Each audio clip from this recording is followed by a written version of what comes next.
manifestação da bondade de Deus na vida desta igreja, os bebês que têm chegado nesta igreja, trazido muita alegria para todos nós. Louvado seja o nome do Senhor por isso. Amém, queridos? Pastor Barbosa, que Deus possa usá-lo como instrumento, meu querido, nas mãos dele, para falar ao nosso coração nessa noite.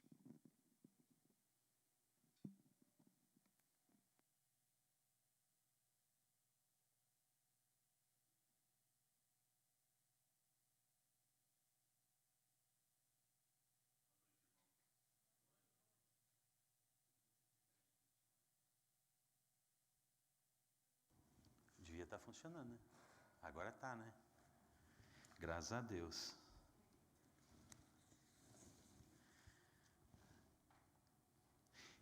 Eu quero saber quem foi o brincalhão que me telefonou perguntando se precisava comprar uns rolos daquele de papel toalha lá no Costco para dar para o pastor, só em caso de, né? Isso não é brincadeira que se faz, não. Que alegria estar juntos, aprendendo a palavra de Deus, estando junto com o povo de Deus. Ok, agora está melhor. A diferença que faz quando nós estamos juntos, como povo de Deus, é algo tremendo. É onde estiverem 2 ou 3, ali eu estou no meio deles, disse o Senhor Jesus. Mesmo que a gente estivesse não se sentindo bem, ou sentindo que Ele não está aqui, não ia resolver coisa nenhuma, porque Ele ia estar. Não depende de como eu sinto, depende de Ele cumprir a sua palavra. E Deus não é homem para que minta, nem filho de homem para que se arrependa, não é verdade? Então é sempre bom estarmos na casa do Senhor. É sempre bom estarmos juntos. Eu acho que isso que a Natália falou é uma verdade tão singela, né? Tão bonita, da gente estar junto, da gente poder olhar um no olho do outro, não é? Da gente poder sorrir, mesmo de trás disso aqui, a gente entende que você está rindo, não preocupa não. Mas é uma bênção estarmos na presença do Senhor hoje à noite, e eu gostaria de chamar a sua atenção para um texto da Palavra de Deus. E hoje nós vamos conversar sobre um personagem nas Sagradas Escrituras que a gente fala muito pouco dele, mas que foi de uma singularidade, de uma importância ímpar para a vinda do Senhor Jesus Cristo. Vamos lá. Lucas, capítulo 1, versículos 11 a 17. Lucas 1, de 11 a 17. E depois nós vamos para o versículo 76 a 80. Está falando aqui de Zacarias, o esposo da Isabel, a prima de Maria, né? E diz que Zacarias entrou no templo do Senhor, ele era um sacerdote, e já havia muito tempo que Deus não falava com o seu povo, é o que nós chamamos daqueles anos, de mais ou menos 400 anos entre o profeta Zacarias e o Zacarias sacerdote. Ele está na casa do Senhor, fazendo as coisas que lhe eram devidas, e eis que lhe apareceu um anjo do Senhor em pé, à direita do altar do incenso. Vendo-o, Zacarias turbou-se e apoderou-se dele o temor. Disse-lhe, porém, o anjo: Zacarias, não temas, porque a tua oração foi ouvida. E Isabel, tua mulher, te dará à luz um filho, a quem darás o nome de João. Em ti haverá prazer e alegria, e muitos se regozijarão com o seu nascimento, pois ele será grande diante do Senhor. Não beberá vinho nem bebida forte, e será cheio do Espírito Santo já no ventre materno. Lembra quando Maria foi visitar Isabel? Que quando Isabel viu Maria, João pulou no seu ventre. E converterá muito dos filhos de Israel ao Senhor seu Deus. E irá adiante do Senhor no Espírito espírito e poder de Elias, para converter o coração dos pais aos filhos, converter os desobedientes à prudência dos justos e habilitar para o Senhor um povo preparado. Agora, pula lá para o versículo 76.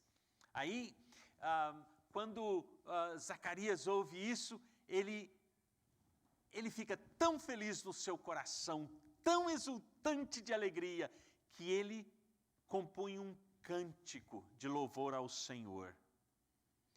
E no versículo 76 ele começa dizendo assim, cantando assim: Tu, menino, serás chamado profeta do Altíssimo, porque precederás o Senhor, preparando-lhe os caminhos, para dar ao seu povo conhecimento da salvação, no redimi-los dos seus pecados, graças à entranhável misericórdia de nosso Deus, pela qual nos visitará o sol nascente das alturas, para alumiar os que jazem nas trevas e na sombra da morte, e dirigir os pés pelo caminho da paz. O menino crescia e se fortalecia em espírito, e viveu nos desertos até ao dia em que havia de manifestar-se a Israel. Bendito seja o nosso Deus pela sua palavra. Vamos orar. Pai, pedimos ao Senhor hoje, em nome de Jesus, que a tua palavra seja rica, eficaz e comunique verdades eternas aos nossos corações. Que seja uma palavra de ânimo àquele que está abatido, que seja uma palavra de consolo àquele que está entristecido, e que seja uma palavra de salvação para aquele que precisa encontrar Jesus o Nazareno. Nós te pedimos, no nome dele, o nosso Salvador. Amém. Se tem uma coisa que me impressiona nos dias de hoje, é a comunicação tecnológica. Vocês não podem ter ideia o tanto que as coisas mudaram nos últimos 30 anos. Exatamente, há 32 anos atrás eu chegava na África, num paizinho chamado Suazilândia. Quando me disseram esse nome, eu achei que fosse molho de alguma coisa, nunca tinha ouvido falar. E quando eu cheguei na Suazilândia, eu não conhecia ninguém, não sabia de ninguém, eu só tinha um time de missionários de 6 que me conheciam e que nós iríamos trabalhar juntos. E eu queria muito conversar com o pessoal da minha igreja no Brasil e falar, olha, cheguei bem, está tudo bem. Mas quando eu cheguei lá, 1 minuto de telefone custava $1,60. Eu falava assim, a melhor receita para se ficar pobre é telefonar da Suazilândia para o Brasil. E o tempo foi passando, e de repente apareceram com fax. Quando chegou o fax, eu sei, muitos de vocês não sabem o que é fax, eu vou tentar explicar, tá? Aguenta as pontas aí. O fax chegou para melhorar a comunicação, a gente imprimia uma folha assim, passava no fax aqui, e o fax, e a mensagem saía do outro lado do oceano na mesma hora. E eu fiquei assim, falei, mas que invenção mais boa do mundo, não é? Só que da Suazilândia, para passar uma folha dessas aqui, demorava pelo menos 2 minutos, porque ia bem devagarzinho. Mas aí, chegou 1996. E-mail. Aquilo era uma bênção. A gente escrevia, apertava o send, em menos de 10 segundos já estava do lado de lá. Era muito melhor que fax. Aposentamos o fax e ficamos fã do e-mail. Mas não demorou muito. chegou um que a gente chamava de Skype. Aquilo ali era uma bênção. Não apenas você falava quase que de graça, mas você via com quem você estava falando. Que coisa! Mas ainda custava caro. O começo era tudo um pouquinho mais caro. Alguns meses atrás, eu fiquei sabendo desse menino que foi sequestrado pelo seu pai. Ele sumiu na vida. Ninguém nunca mais achou nem o pai nem o filho, até que o filho, 10 anos depois do seu sequestro, descobriu que ele tinha sido sequestrado, e com um desses daqui, ele conseguiu falar com a sua mãe na hora, ao vivo e a cores. Alguns meses atrás, no começo desse ano, eu descobri um amigo meu que foi colega de seminário que há mais de 30 anos não via, e nós nos reconectamos. Eu não pude acreditar. Eu estava como quem sonha, de me reconectar com uma pessoa que eu amava tanto, que eu amo tanto, e que era um bom amigo. Estudamos 4 anos juntos, 2 desses anos compartilhando o mesmo quarto, e de repente estávamos nós dois, conversando e vendo um ao outro. É lógico, naquela época eu tinha um pouquinho menos do mais, do menos que eu não tenho hoje, aqui em cima, sabe? Aqui não era branco ainda, era uma outra situação. E quando olhamos um para o outro, já tínhamos barbas brancas. E eu fiquei pensando, onde é que está o interregno disso aí? Foi uma experiência única poder falar com ele. Quando eu olho para a vida do povo de Israel, depois do profeta Zacarias, no Velho Testamento, foram 400 anos que o povo de Israel se sentiu como se Deus não falasse mais. Não tinha mais profeta, não tinha mais rei, não tinha mais juiz. Judá e Jerusalém ficaram debaixo do domínio de muitos governos opressores. E nada, não se ouvia de Deus. A atmosfera política, religiosa, social da Palestina havia mudado de maneira significativa durante este período de silêncio. O profeta Daniel predisse muito ao que estava acontecendo. Israel estava sob o controle do domínio persa por quase 200 anos. Os persas permitiam que os judeus praticassem a sua religião, não interferiam muito, eles lá, nós cá, até que Alexandre o Grande veio e derrotou a Dario, o rei da Pérsia. Após a morte de Alexandre, a Judéia foi governada por uma sucessão de governantes, e por volta do ano 63 a.C., Pompeu de Roma conquistou a Palestina e colocou a Palestina debaixo do governo de Roma. Até que Roma colocou um rei para governar toda a Palestina. Você já ouviu falar do nome dele, Herodes. Herodes o Grande, Herodes I. É aquele Herodes lá de Mateus, do Evangelho. Aquele que mandou matar todas as crianças abaixo de 2 anos. Você já ouviu dizer que o ponto mais escuro da noite é exatamente quando começa a amanhecer? Foi neste ponto aí, no ponto mais escuro da noite do povo de Deus, é que o povo estava se esquecendo a quem eles serviam.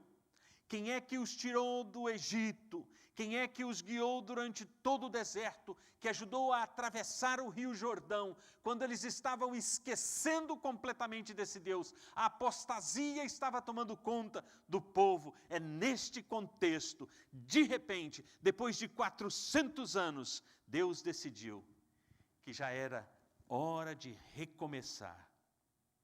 Era a hora para começar do ponto de vista humano, a falar novamente, a sussurrar palavras de verdade e de esperança, no meio do caos que o povo estava experimentando. Talvez seja exatamente isso que está acontecendo com você hoje, nessa semana. O caos está tomando conta do seu coração. Você está começando a se afastar de Deus. Você está deixando de orar, deixando de ler a Bíblia. Você começa até a duvidar que Deus possa fazer alguma coisa por você.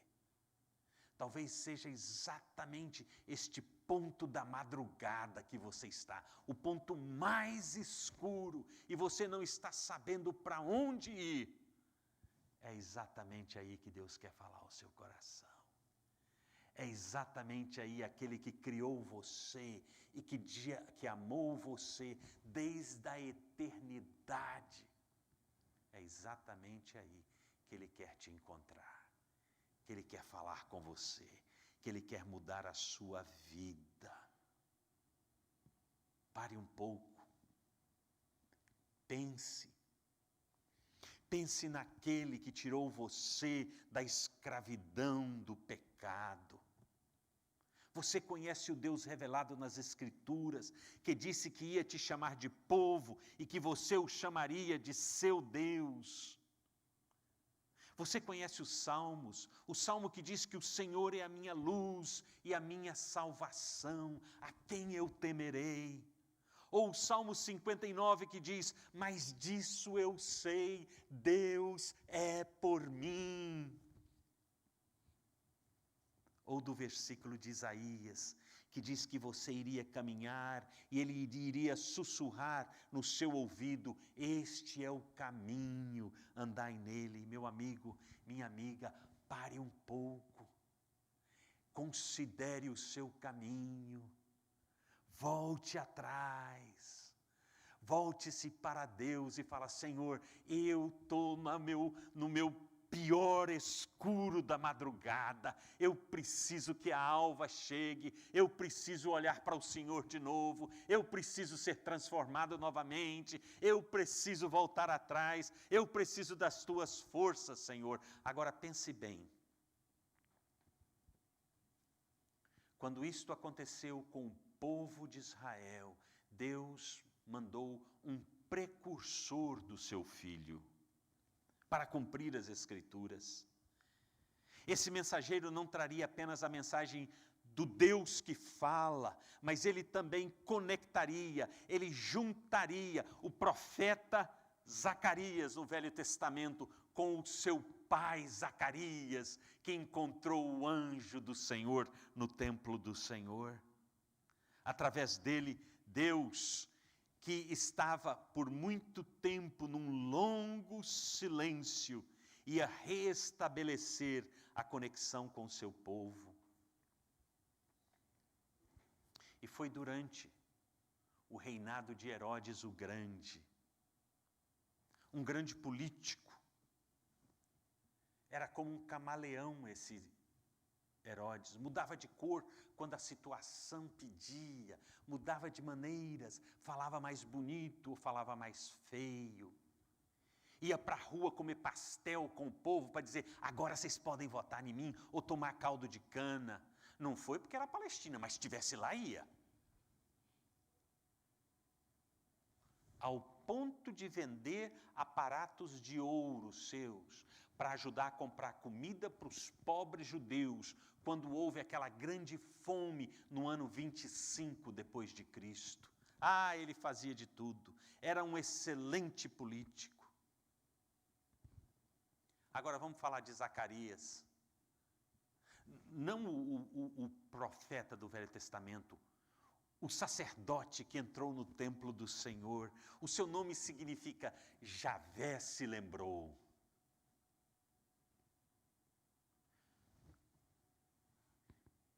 E pode a mãe esquecer do filho que se amamentou, que amamentou-se dela? Está lá nos Salmos. Pode o teu pai ou a tua mãe se esquecer de ti? Pode? Será que o pai ou a mãe vai esquecer do filho? Praticamente impossível, né?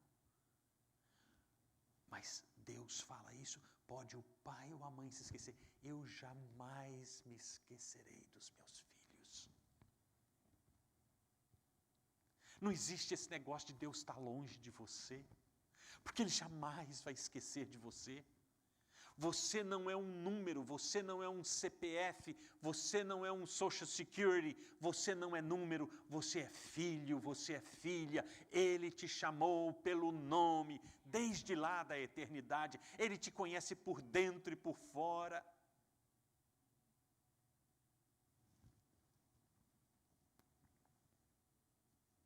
Javé se lembrou, é o que diz o nome Zacarias. Ele era um dos muitos sacerdotes de Israel, estava a serviço no templo. Foi a este homem que Deus decidiu enviar o anjo Gabriel para conversar com ele e começar a rolar a bola num jogo importantíssimo. Sim, com este homem que provavelmente estava entre 60 e poucos e 70 e poucos. Era um homem respeitado, tanto ele como sua esposa era exemplo para o povo de Israel. Veja como é que o Dr. Lucas fala deles, de Zacarias e Isabel. Escuta só, capítulo 1, versículo 6. Ambos eram justos diante de Deus, vivendo irrepreensivelmente em todos os preceitos e mandamentos do Senhor. Ah, mas que palavra, hein? Que testemunho. Já pensou alguém falar isso de você?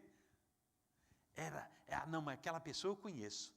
É uma pessoa justa diante de Deus, vive irrepreensivelmente em todos os preceitos, em todos os princípios da palavra de Deus. Não é para qualquer um não, né? Não é para fraco não. Ouvir uma coisa dessa? Para este casal já de idade avançada, de acordo com as Escrituras, Deus decidiu quebrar o paradigma. Deus decidiu se comunicar novamente, para assim, através deles, comunicar com o seu povo, através de gente simples, nada de gente estudada, nada de gente importante, gente como a gente. E assim Deus o faz, através do filho de Zacarias e Isabel. O nome dele? E porás o nome dele, João. Nós o conhecemos como João Batista.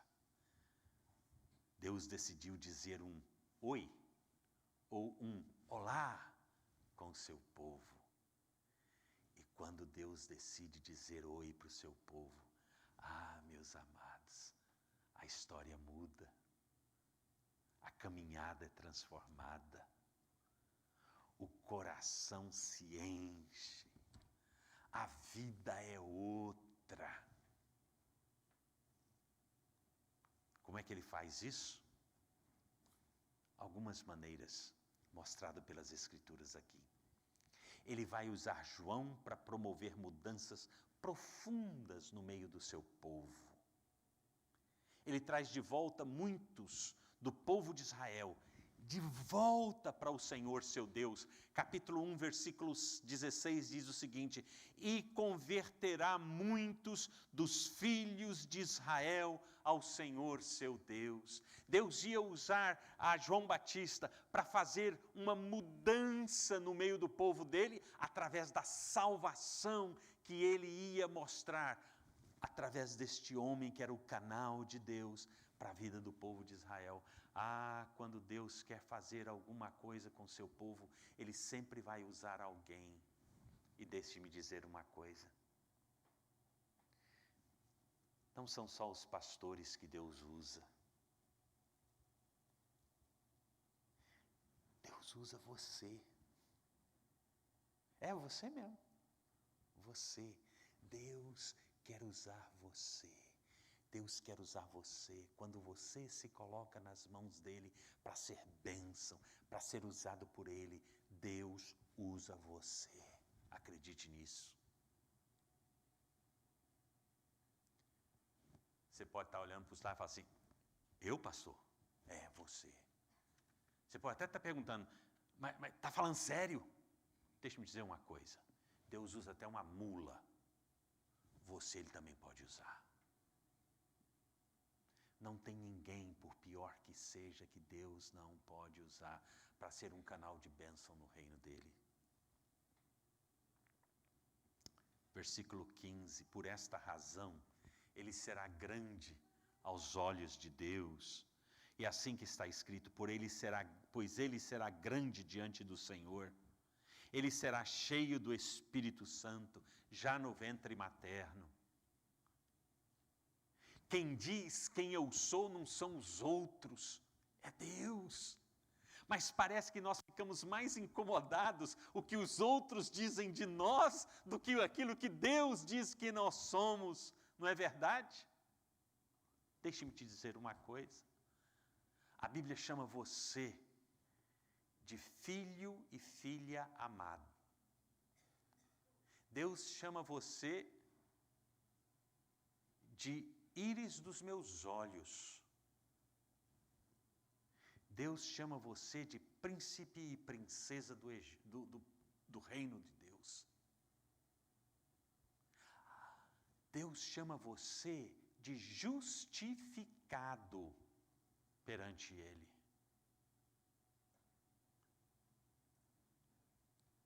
Deus chama você de sacerdote real. Deus chama você de povo santo. O que mais que você quer? O que mais que você precisa que os outros digam de você? O que é mais importante para o seu coração? É aquilo que Deus diz que você é ou aquilo que os homens dizem que você é?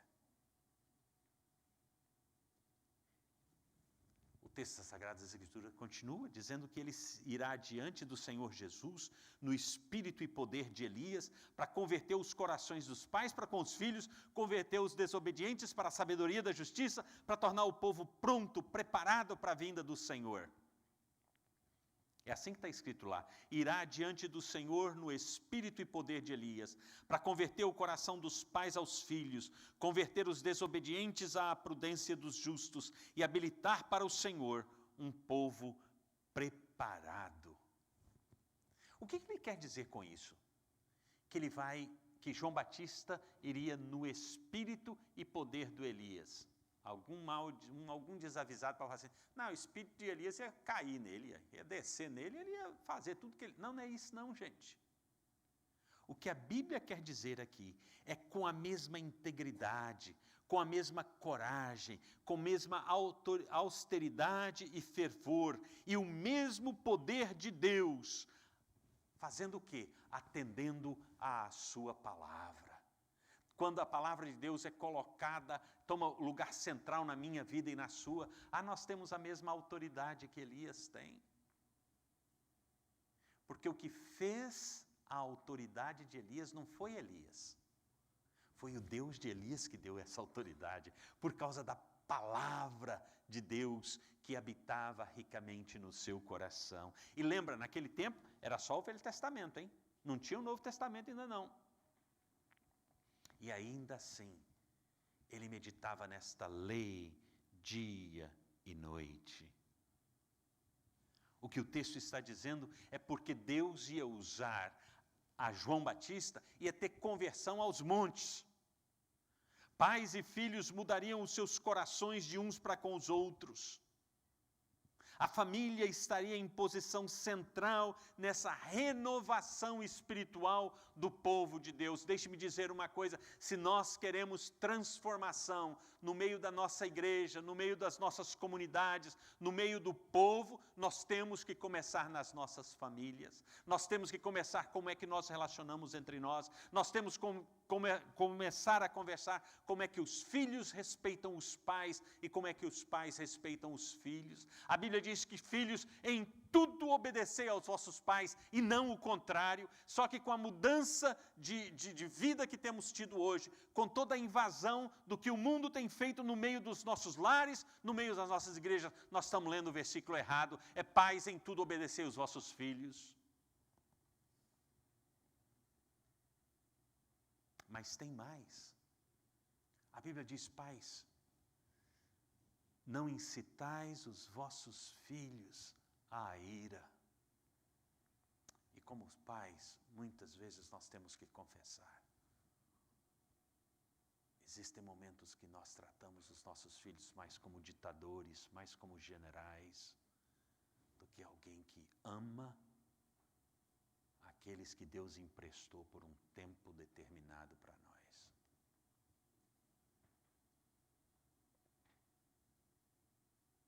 Você quer ver uma sociedade mudada? Comece na família. Comece a investir na família. Comece a investir na sua família e comece a investir em outras famílias. O que o texto quer dizer aqui é que desobediência seria identificada e chamada pelo nome.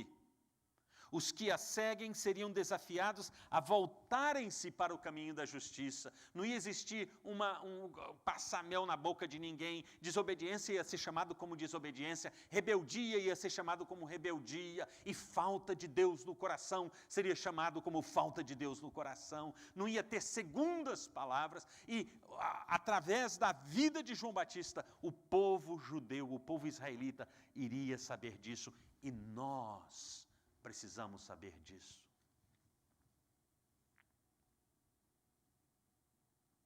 Quando estamos rebeldes para com Deus, o que nós precisamos fazer é voltarmos para Ele. Quando os nossos filhos estão se afastando do caminho do Senhor, nós precisamos ir lá e bater um papo, sentar, conversar, ouvir. Deixe-me dizer uma coisa aqui, principalmente para nós homens, cuja paciência é tão larga quanto isso aqui. O texto das Sagradas Escrituras diz para nós o seguinte: todo homem esteja pronto para ouvir, tardio para falar, tardio para se irar. Aos homens eu quero perguntar uma coisa aqui. Você sabe por que Deus te deu uma boca, mas deu 2 ouvidos? Só que muitos de nós, amados, na nossa autossuficiência, na realidade temos 2 bocas e 1 ouvido. Não é verdade? Precisamos aprender a ouvir mais. Precisamos aprender a sentar e a buscar entendimento. E a ouvir e a perguntar, me explique melhor o que você está dizendo. Seu filho, a sua filha nunca vai esquecer o dia que você parou para ouvi-lo, para ouvi-la. Isso vai valer para ele ou para ela? Provavelmente muito mais do que várias lições de escola dominical que você deu para ele ou para ela. Nós precisamos parar para ouvir.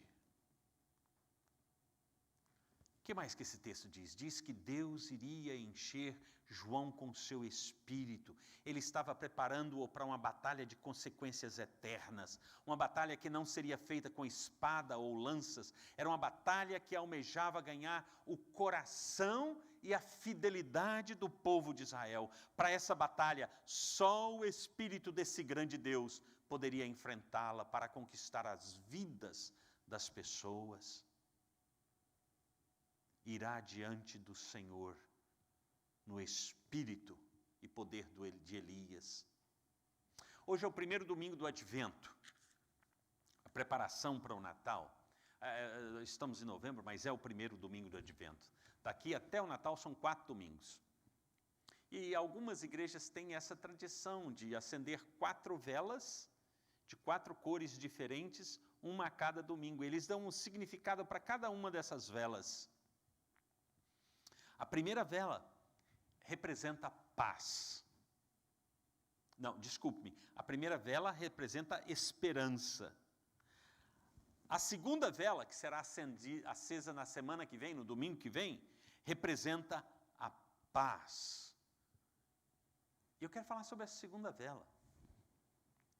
Essa paz é representando os profetas do Velho Testamento, que profetizaram para o povo de Deus, que ou eles se voltariam para Deus, ou jamais experimentariam a paz. E por causa de muitos desses profetas, o povo de Deus experimentou paz com Deus. É exatamente para este caminho que a mensagem de João estava chamando o povo de Deus, para o caminho da paz. Primeiro, a única maneira de ter essa paz é a paz que vinha da reconciliação. A reconciliação, primeiro, do povo de Deus com o seu Deus, e a reconciliação do povo com o seu próximo, uns com os outros. Deixe-me dizer uma coisa. Quando nós falamos dessa transformação, dessa mudança de um lado para o outro, de um arrependimento que traz essa mudança para uma reconciliação, muitas pessoas às vezes falam assim, mas é uma situação que traz muitas lágrimas, não é? Muita dor. Às vezes trazem muitas lágrimas, muita dor. Mas deixe-me dizer uma coisa. Lágrima não é sinal de arrependimento. Mudança de vida é comprovação de arrependimento. Lágrima pode ser talvez o primeiro passo, o começo, mas não é tudo. Deixe-me correr. Esse reloginho ali é injusto. O texto diz que Deus vai usar João para pregar, para explicar, para trazer a redenção para o seu povo. Veja como dizem as Escrituras em Lucas capítulo 1, versículo 77, que é o cântico do pai de João Batista, para dar ao seu povo conhecimento da salvação, no redimi-lo dos seus pecados. Foi o que cantou os seus pais. Os israelitas ainda estavam tentando emendar as suas vidas, através das ordenanças e sacrifícios, fazendo um grande esforço para obedecer à lei. O conhecimento da obediência estava circunscrito no esforço de sacrificarem ovelhas, bois, pombas. João vinha para mudar tudo isso. João vinha na frente de Jesus e dizer, arrependam-se, porque o reino de Deus é chegado. Arrependam-se, porque o reino de Deus é chegado.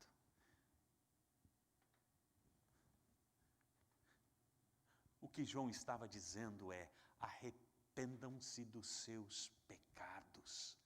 Entristeçam por aquilo que vocês têm feito, que Deus não se agrada. Se arrependam, mudem de vida, larguem essas coisas que estão fazendo que não glorificam a Deus e voltem-se para o seu Deus.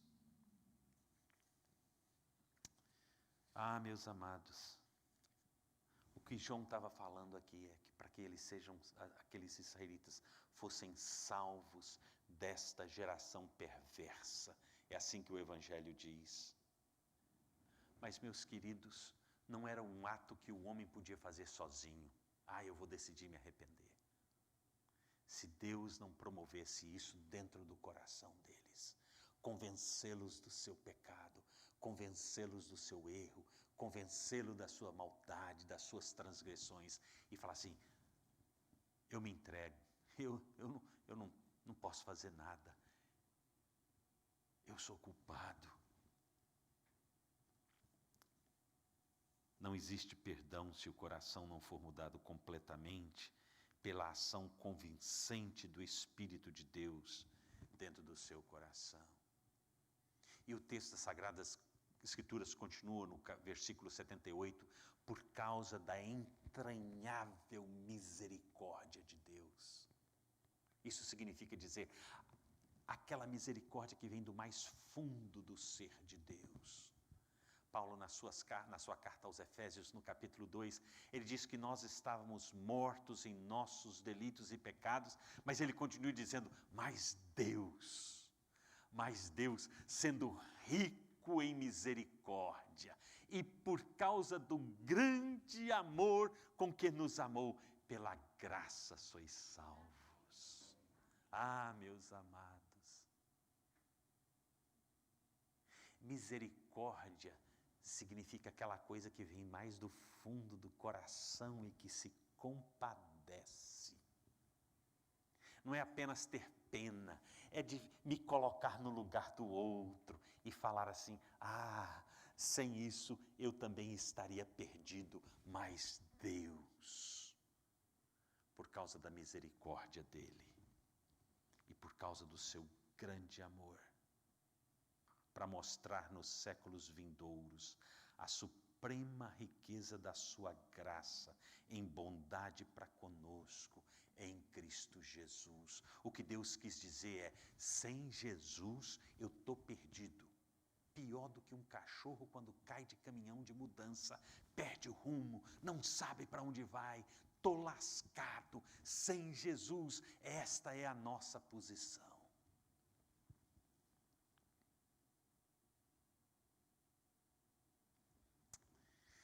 E finalmente,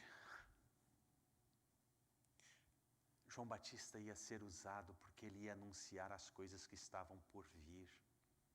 Olha o que diz o cântico no versículos 78 e 79.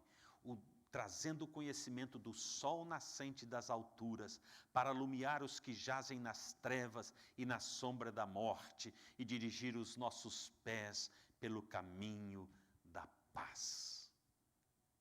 Quando Deus fala um oi, um olá na minha vida, o que Ele quer fazer é me afastar das trevas. Isaías capítulo 9, o povo que andava em trevas viu grande luz. E aos que viviam nas trevas resplandeceu-lhes a luz. É por isso que Jesus disse: vós sois a luz do mundo, vós sois o sal da terra. Ele não disse assim, só no dia que você for na igreja que você vai ser a luz do mundo. Ou só no dia que você sentir que eu estou por perto é que você vai ser a luz do mundo. Ou só quando você não estiver sentindo dor de unha encravada é que você vai ser a luz do mundo. Ou só quando você estiver afim, você é a luz. Não, ele diz, vocês são a luz do mundo, ponto final. Acabou a história. Quando Deus fala oi, fala um olá na minha vida, Ele está desafiando a morte. A morte já não mais tem poder sobre vós. Quando Ele fala oi, um olá comigo, é porque Ele quer dirigir os meus pés. Ele quer dirigir a minha caminhada. Ele está me guiando os passos. Quando Deus fala um oi, um olá para mim, Ele está me levando para os caminhos da paz. A paz da reconciliação com Ele, a paz da minha reconciliação com outros. E sabe como é que Jesus fala de João Batista? Jesus fala o seguinte, presta bastante atenção. Eu vos digo, entre os nascidos de mulher, ninguém é maior do que João. Ouvir isso de Jesus não é pouca porcaria, não. Ouvir isso de Jesus não é para os fracos. Ninguém é maior do que João. Mas Jesus não para aí. Jesus fala assim, mas o menor no reino de Deus é maior do que ele. Já pensou? Sabe por quê, meus amados? Porque nem todos os que nasceram e viveram pertencem ao reino.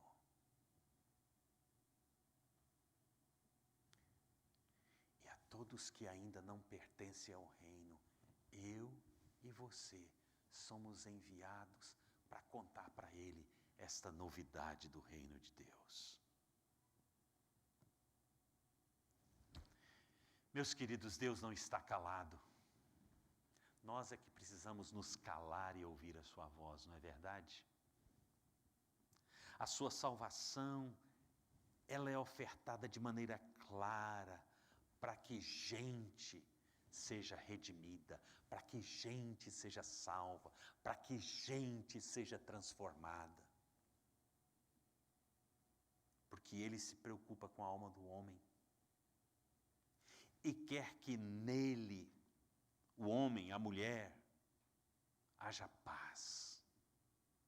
Paz com Deus, paz com o seu semelhante, paz consigo mesmo. Mas, meus queridos, minhas queridas, isso você só irá experimentar